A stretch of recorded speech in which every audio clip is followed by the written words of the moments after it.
So what I would like to do today is to just present a rather brief summary of our very recent work related to this subject. This work has been done, much of the results are done by this, where's the, Just these arrows on the side. Oh, this is, okay. Okay, by this phenomenal graduate student who just defended, and now he's starting Jakša Vučićević, who is a graduate student with my longtime collaborator Darko Tanasković at Belgrade and Marcelo Rosenberg in Orsay. Also, some early work was done by my former student Anja Terlecka. But Jakša did the most exciting recent work, and now he's starting his postdoc with Parcola and George in Orsay. Okay, this work is also based on, this is really loud, man. Based on some previous ideas that I mentioned later with a number of other people, and now, of course, I'm grateful to the National Science Foundation for keeping me afloat, which these days is a challenge in the United States. So we heard a lot today, a wonderful introduction by Nigel Hussey, who really gave us a very broad picture of some strange behavior that is found in many not so good conductors. But I would like to take an even broader picture in this view, in the sense that this region is somewhere between the metal and the insulator. I guess that's why it's called bad metal. And in fact, there are the conventional and standard view in solid state physics about why some materials are conducting or not conducting is based on early ideas of Slater, that you can have a periodic potential, gaps and bands, and then if you undergo some ordering transitions, like magnetic charge order and other orders, you can go between the two. And that was the prevalent view in physics for many years, which has later been challenged by Mott, Anderson, and others. To go from one to the other, from the conductor to an insulator smoothly, without undergoing orders, this is possible in some systems. Many of the examples that Nigel spoke about are in this category. But I would like to point out that in some of these examples, there are well-defined examples where this does not involve any kind of orders. And rather surprisingly, you go from a metal, where the resistivity drops at low temperatures, to an insulator, where it rises rapidly, smoothly. And this behavior seems to show some universal features at rather high temperatures. And this is a rather puzzling feature, because you may think at high temperatures nothing is universal. And what could be the origin of such behavior? One prominent example here are the organic Mott systems. We'll hear a lot about those later in this workshop. But one of my favorite examples is the 2D electron gas in silicon, where you can change the number of carriers by applying gate voltage, and you can go through this metal insulator transition smoothly. One feature I would like to point out here is in this system, the Fermi temperature is about 10 Kelvin in this critical density, around the critical density. And this behavior, where the curves change their behavior from metallic to insulating, starts at, I'm sorry about this, starts at rather high temperatures, remarkably temperatures of the fraction of the Fermi energy. So I think this very nicely ties down to the idea that Nigel presented, that some physics at very high energies is relevant. And we may not be able to understand everything we want just by focusing on some very effective low energy phenomena. So if you look at curves going up and down, you may ask, is there something universal? Is there something systematic? And how can you think about this? And the simplest picture is that of quantum criticality, which is another puzzling topic, which has been kind of, a lot of speculation has existed in terms of, is this bad metal behavior related to quantum criticality, not related? What is the possible relation? There's a lot of confusion. But the scenario of quantum criticality is that you have some control parameters where you may be able to change the Fermi energy, and then you go from an insulator to a metal by doping or by applying gate voltage. And then there is a characteristic temperature scale on both sides. So if you cool the system on either side, here the resistivity goes up rapidly, and here it drops rapidly. And then if you are in between, then the system or the material doesn't know what to do, can decide, lingers on, and has some very strange behavior in this region, which can be called a quantum critical region. So again, remember that there are these lines that merge at low temperature, and presumably the quantum critical point where the behavior changes dramatically and sharply is there only at 0 temperature. At finite temperatures, we have these crossovers. So that's something we generally expect for quantum criticality. The question is this relevant for these metal insulator systems or not? Again, these are systems which don't have any magnetic or other orders. So the reason why this has become popular in the 2D electron gas community is that Kravchenko, I think, was the first one, and then Zagana Popovic and many other people soon enough realized that you can take the series of data and scale them by rescaling temperature with the density dependent factor and perform this kind of scaling plot. And that indicates immediately that this is a kind of quantum critical point of an unusual type. If you plot this rescaling temperature, this crossover temperature, you find that it vanishes as you approach the transition from both sides. This is the reduced density here with the same exponent and shows remarkable universality. So again, this is another indication that this is a quantum critical phenomenon.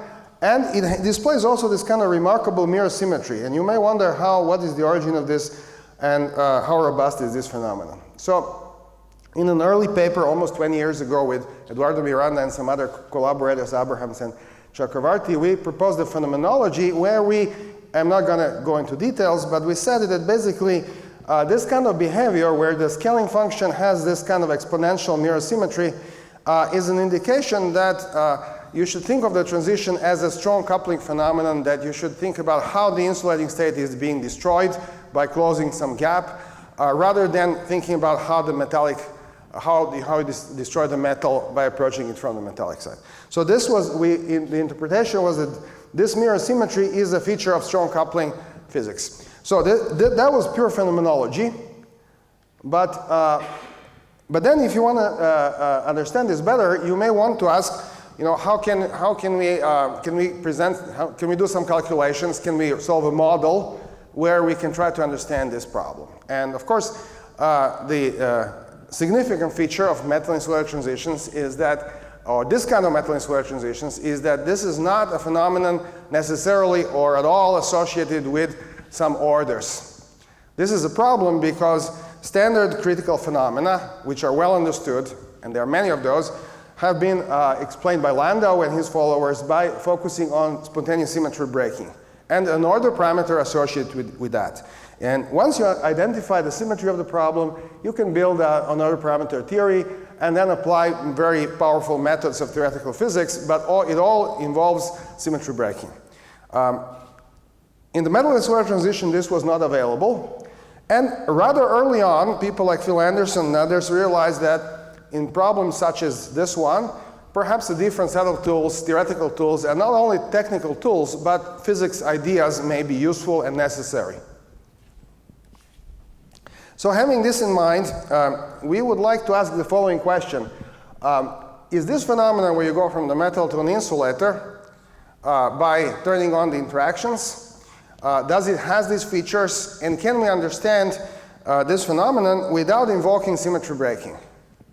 And to do this, it is useful to study a class of models where we can suppress all possible orders. So we have decided deliberately we don't want to think about charge order, spin density waves, or antiferromagnetism, and things like this, right? We would like to understand, can we solve a class of models and then ask a question, do we see this phenomenology scaling bad metal behavior in a solvable model? So this work I'm going to present today is a solution of a toy model, of a Hubbard model on a lattice where you can hop between any two pairs of sites. And as it turns out, this kind of infinite range model is easy to solve using the so-called DMFT technique. Basically, this is a toy model, but this is also, you can think of this theory as an approximation, a reasonable approximation for realistic systems at sufficiently high temperatures. At temperatures where magnetic orders, charge order, and other things like this are not of relevance, and so you can separate the effects of orders from strong correlation physics and destruction of coherence. So this program of research started some years ago, and we tried to examine the behavior, transport behavior of the Hubbard model, which is the toy model for strong correlation at half filling and especially at high temperatures. And we used this DMFT method, which has been around for a long time, for about 20 years or more.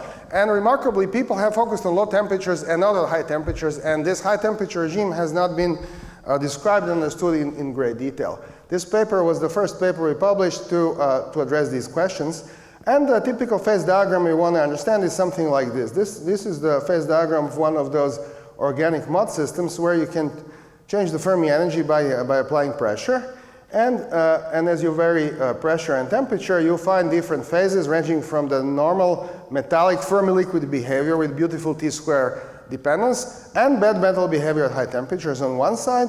The other side, you have the Mott insulator. And unfortunately, this kind of materials, fortunately or unfortunately, doesn't have a quantum critical point, but it has a first-order transition line and a coexistence region. So you may ask, okay, well, does this have anything to do with what I described just a moment ago? And is there any sense of talking about quantum criticality? Fine. So what about the model that we want to solve? And here's the very quickly result that Yaksha produced in this follow-up paper. And this is the resistivity color-coded such that each of these white lines is a constant resistivity curve, and each of the white lines is one order of magnitude in resistivity. So again, this theory shows, again, the first-order transition line and the coexistence region, no quantum critical point. So you may say, well, this has nothing to do with quantum criticality. But if you think about the numbers a little bit more carefully, you realize that this temperature below which you have a first-order coexistence region is extremely low. It's only about 2% of both the Fermi temperature and the interaction U. So you may think that if you take a broader picture in the higher energies, then this is a detail. And indeed, if you just block this region, and I may be able to block it by putting my arm here. So if I do this, you see all these curves, all these isoresistance curves seem to merge at one point. So you may argue that this transition is the first-order transition at the lowest temperatures, but it's something that you may describe as a weakly first-order transition in the sense that unless you are very close to the transition itself, it behaves in every literal sense as a second-order phase transitions. And such weakly first-order transitions are well known in other critical phenomena. And indeed, further away from the transition, you can find phenomena such as scaling, universality, etc. So we decided let's ask the question, if we look at slightly higher temperatures, not below 2%, but at higher temperatures, do we find signatures of quantum criticality which we can associate with the Mott metal insulator transition? And indeed, we looked at this high temperature region, and we identified a region here which displays scaling exactly of the type we are looking for. But this required a little bit of attention for the following reason. The first order line, as in other familiar phenomena like the liquid-gas transition, comes at an angle. And the simplest example of that is the liquid-gas critical point. And as Ben Widom pointed out, that you can map this to an Ising model and reveal scaling, but you have to follow a carefully selected trajectory in the phase diagram, which basically indicates the symmetry line between the two phases. So this is a standard idea from well-known and well-understood critical phenomena, that you have to follow a line, and there's a physical reason why this is at an angle. The reason was explained by Clausius and Clapeyron in the 19th century, and they told us that a slope indicates the difference in entropy between these two phases. So in this case, there is more spin entropy in the insulator because you localize spins than in the metal. And when the two phases are not related by symmetry like this, then you have to identify a line. And we find a way, an algorithm using a free energy construction to find such a line. And then Widom told us, follow this line, go parallel to the line in the phase diagram, and look at a family of curves. And this is what you obtain. You get this family of curves. You see, at high temperature, all of them merge at a value which is a little bit higher than this is the Mott-Ioffe-Regel limit, but only by an order of magnitude. So here you have very weak dependence of the resistivity on U, but as you lower the temperature, you get this very strong bifurcation. And you find one line, one curve, which has a very weak temperature dependence. This corresponds to this Widom line. And if you are on one side or the other, the system quickly decides to go one way or the other. And this is precisely what you find in these experiments that I just showed you. Now we can be tempted to to do a scaling analysis. Here, for those who are interested, I'm going to skip this construction, how we do this calculation. Vučićević in his poster has the details, and I hope people will go and talk to him to understand that. But here I will just show you the result of the scaling analysis. And if we expect quantum critical scaling, then we expect the resistivity as a function of the distance to the transition and temperature to scale in this fashion. You divide it by the critical curve, and then you have scaling of the form temperature divided by the crossover temperature, which depends as a power law on the distance to the transition. An unbiased analysis starts like this. You first divide it by the critical curve, then you have a family of curves like this, then you rescale the temperature in a U-dependent fashion, and you get this beautiful scaling plot. So this is a very nice example of quantum critical scaling. It has a remarkable mirror symmetry, just like in these MOSFET experiments. And even further, this crossover temperature vanishes as you approach the critical U, or the transition, in a power law fashion with the same exponent. So this shows all features that we expected, even this mysterious mirror symmetry scaling. And we were very happy and kind of surprised, because this is really not a model for the 2D electron gas. It may be a good model for some other materials like oxides or organic Mott systems, but the 2D electron gas is something totally different. When you see this kind of similarity between very different systems, then you think about universality. And after we published this paper, my student Anya Terlecka had a chance to meet with Professor Kanoda at a conference, and she suggested to him, she said, Professor Kanoda, why don't you take your organic Mott systems, which he studied, and look not around this critical endpoint, but at much higher temperatures, and attempt the kind of analysis we performed in our theory. And these are the results of his work, have been published just this year in Nature Physics, where he took 3 different materials, and he will talk about some of these results in more detail, but I just want to say very quickly, 3 different materials with different amounts of frustration, such that one of them has on the insulating side spin liquid behavior and no magnetic order. The other one has Snell order.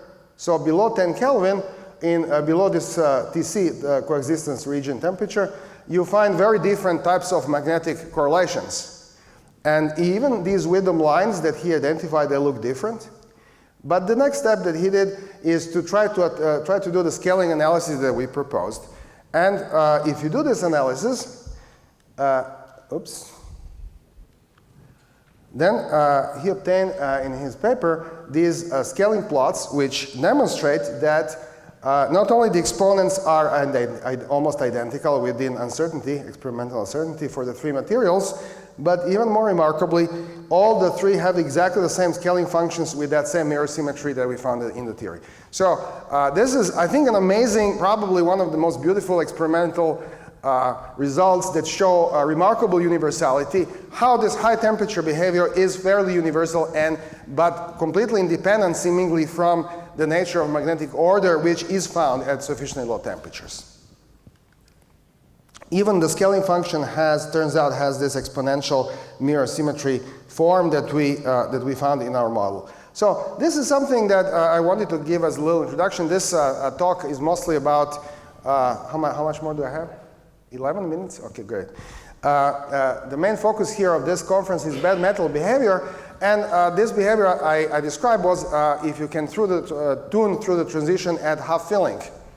However, many prominent examples of bad metal behavior are not found at half filling, and indeed are found in doped Hubbard models. I found it very interesting when I read Nigel's review article. They compare their theory to the MFT, and in particular, what is the temperature where the Mott limit is reached, and where do you lose the Drude peak, and compare that to the results at half filling.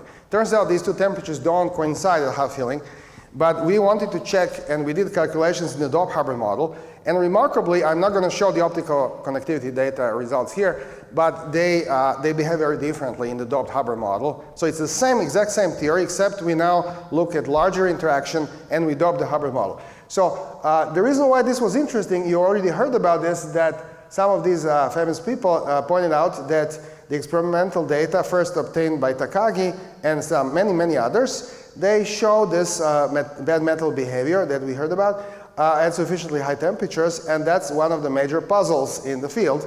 As Nigel, I think with Hide, pointed out that this turns out coincides with the destruction of quasi-particle features in the optical spectra. So we tried to do this within our model, and our paper was just published last week. And what we actually did is to, our starting point was half filling. I described to you just a moment ago what happens at half filling. We have this coexistence region, and we have the crossover between the Fermi liquid and the Mott insulator, and we identify the quantum critical region in this at high temperatures. This critical endpoint was at about 2% of the Fermi temperature, or 3% in this case, which was not super low, but was low enough. And we wanted to know what happens if we go to larger interactions here and then dope the Hubbard model. So this is the Hubbard model as a function of the interaction U, or the bandwidth. And here is the doping the system by changing the chemical potential. So this is the Fermi liquid, the Mott insulator. And we found that in the doped Hubbard model, this here is U is 30% higher than the critical U. So this is it's not too large. Immediately you find that as you dope the Hubbard model, there is another coexistence region like this, but its temperature is by an order of magnitude lower. So for all practical purposes, this first order line, the first order region is super small, and this is a very, very weakly first order transition. We found a very large quantum critical region, and I want to show you some of these features right now. So here is the phase diagram again.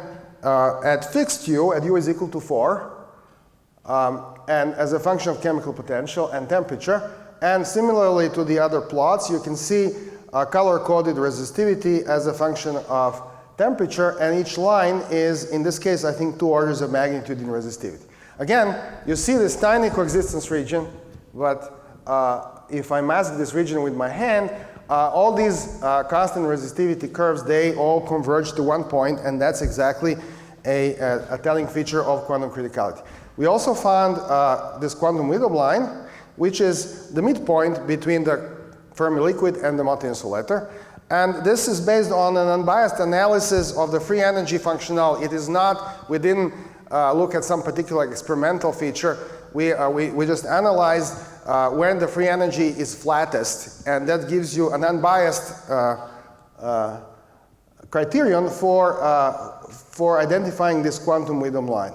So here's the quantum Widom line, here's the Fermi liquid, the Mott insulator, and we wanted to try to see if we find scaling in this. Oops, what happened? Oh, I'm supposed to press this button. So there's a tiny coexistence region, and here are the curves that we obtained by following the same procedure. We followed the Widom line, and on one side we find insulating curves. On the other side we have metallic curves. Remarkably, all these curves, they merge at the Mott-Joffe-Regel limit. So this Widom line, in fact, coincides, as it happens, with the Mott limit. You can try to scale the data, and you find perfect scaling just as before. And not only that, but again, you find the same mirror symmetry of the scaling function, which has what you may call stretch exponential behavior. But in this case, a new feature is that the chemical potential, the argument of this is the deviation from the critical value of the chemical potential describing that Widom line. It is temperature dependent. And this plays a significant role, which is the feature of particle-Hall asymmetry, which we have by doping the Hubbard model. So to cut the long story short, you can replot these results, and this is the phase diagram at fixed U as a function of doping and temperature. And we can find in the phase diagram the region that displays this beautiful mirror symmetry and the scaling, quantum critical scaling of the resistivity curves. And to my surprise, even though the first order coexistence region was confined to super low dopings and temperatures, basically cannot even be seen on this plot, the region where we find the scaling is really broad. Look at this, it goes up to the half of the Fermi temperature and 30% doping. There's a gigantic quantum critical region, and the Joffe-Regel limit is exactly in the middle of this quantum critical region. So this came as a huge surprise to us, and I would like to also make a comment that in addition to the Fermi liquid regime at fairly low temperatures, there exists between this Fermi liquid and this bad metal behavior, there is this resilient quasi-particle regime that Kotliar identified, where you see a Drude peak in the optical conductivity, but there are the quasi-particle parameters like the quasi-particle weight or the plasma frequency. In other words, they have unusual temperature dependence, which are not that of Fermi liquid as a result of subleading corrections. So we have this region. However, what we find is the quantum critical region in this problem is a region where these resilient quasi-particles of that Gabi found, they no longer exist. And if you calculate the optical conductivity here, around this Mott limit, you find that there is no more a Drude peak, and exactly as Nigel has shown in his experimental data. You can analyze this region, and here are the data of the resistivity as a function of temperature. You can see the family of curves that at low temperature you see a Fermi liquid behavior. It's not easy to see here. It's confined to very low temperatures. Then there is this resilient quasi-particle behavior. But above some temperature, once you start approaching the Mott limit, you have really well-defined linear temperature dependence of the resistivity with slopes that rather weakly depend on temperature. And this is very, very similar to some of the experiments. The new feature in this paper is that this region where we find this bad metal behavior can really be in this model identified with this quantum critical region. I want to point out that turns out that the scaling function and these curves at high temperature, they have such weak dependence on doping or the chemical potential that you can linearize all the expressions, and you can find from our scaling function this following analytical expression for the resistivity as a function of doping and temperature. So this is linearized around the Mott limit. We just took a linear approximation. Then it turns out the coefficient is related to doping to this critical exponent Z nu that characterizes the scale, quantum critical scaling. And so this is an approximation formula valid around this line. And you may ask, well, okay, let's just compare it to the raw data. And this is shown here. Note that there is no adjustable parameters in this formula. And turns out that this analytical formula describes this bad metal behavior rather accurately, unless you are at very, very low dopings. But in this region over here, it is very, very accurate. This can be, so when we got this result, we were fairly excited, but we wanted to compare it to some experimental data. And I wrote to Nigel, he gave me some references. As it turns out, the only system apparently that has been systematically studied for many dopings and many temperatures are the cuprates. Bad metal behavior, as Nigel explained, seen in many, many systems, but such a systematic study has not been done on any other system. So this is now a time, I think, for experimentalists to explore this in many other examples, because it may, Nigel's talk gave a very strong point that this is a much more general phenomenon than something that's specific to coperoxides. So therefore, people should look for it, try to understand it in much more general terms. But we still, because we only had data for LSCO, we wanted to compare our theory with LSCO with no adjustable parameters. So we rescale temperature in the units rather arbitrarily in terms of the temperature where you reach the Mott limit at 20% doping. So if you take our results, and this is our theory results right here, and plot them as a function of temperature and doping, and these are the experimental data confined to high temperatures. Again, around the Mott limit, these are the data of Takagi et al. 1992. And as you can see, very, very similar behavior at high temperatures. You see that the Mott limit is reached at a temperature which has this S-like behavior as a function of doping, and the color-coded resistivity, again, shows very similar behavior. This here is the result of this analytic formula we have, which is valid close to the Mott limit. But again, you see that it works really well. So basically, this paper says, okay, we have a very simple description of this bad metal regime, and it qualitatively is very similar to experiments. I should be honest about it and say that the temperature where we reach the Mott limit in this simple model is much higher than as compared to the bandwidth than in the experiment. That's perhaps not surprising. This is a single band model, and it doesn't have pseudo-gap features. It has a lot of details specific to cuprates is absent in this model. And of course, it is a challenge for the future to do a more realistic job. But still, I was fairly excited to note that this qualitative trends are really well captured in some even quantitative details between our theory and experiment. Disorientation. I tried to discern from the right-hand side panel the usual, domes and T-star and T-firm, liquid, blah, blah, Kosovo and so forth. There is no, this model doesn't have a dome. So this is a simple model where you don't have the correlations J, intersite correlations are absent, and this is the phase diagram. You have a Fermi liquid going down to 0 doping, and then you have everything is monotonic in doping. So any pseudo-gap features and something changing around 20% doping, none of that is present in this model, but apparently this doesn't influence the very high temperature. It's simpler. You are plotting data. Yes. Right. So the right-hand panel is plotted data. Yes. I'm just completely lost in how to compare All this. Standard Right, so the pseudo gap is somewhere here, So this is at much higher temperatures. Okay, the Mott limit is reached at 20% doping around 500 Kelvin or 400, 500. All the time seeing these linear resistivities. Right. And how to Here. discern that line.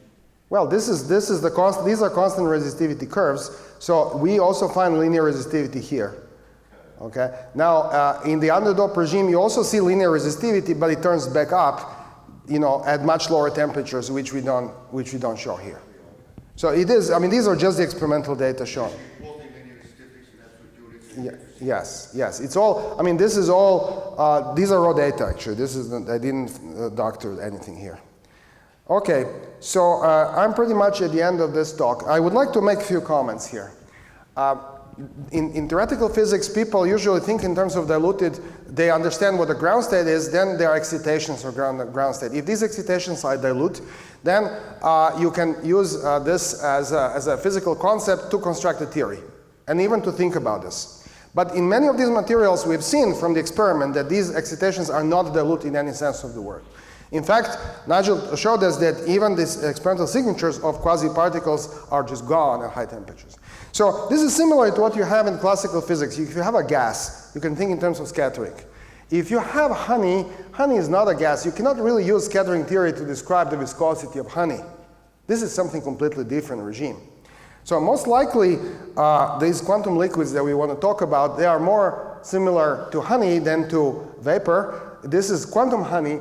And then completely new physical ideas are needed. I've shown you an exact solution of a model, of a simple toy model, where we can numerically and quantitatively solve the model and find this kind of behavior. But what we're still lacking here is a deeper conceptual understanding of this high temperature regime. There are very interesting ideas based on this holographic duality. Jan will give a tutorial about this that may be able to provide us with some deep understanding. Why is this high temperature regime universal? What are the simple physical pictures that we need to use to understand this region? And I think this is the most exciting challenge for the future. If you want to learn about my work, you can read this book or just Google bad metals. And I have to tell you that I got a lot of hits on my fantastic website because people who are bad and into Metallica, they really try to read my website. So thank you very much.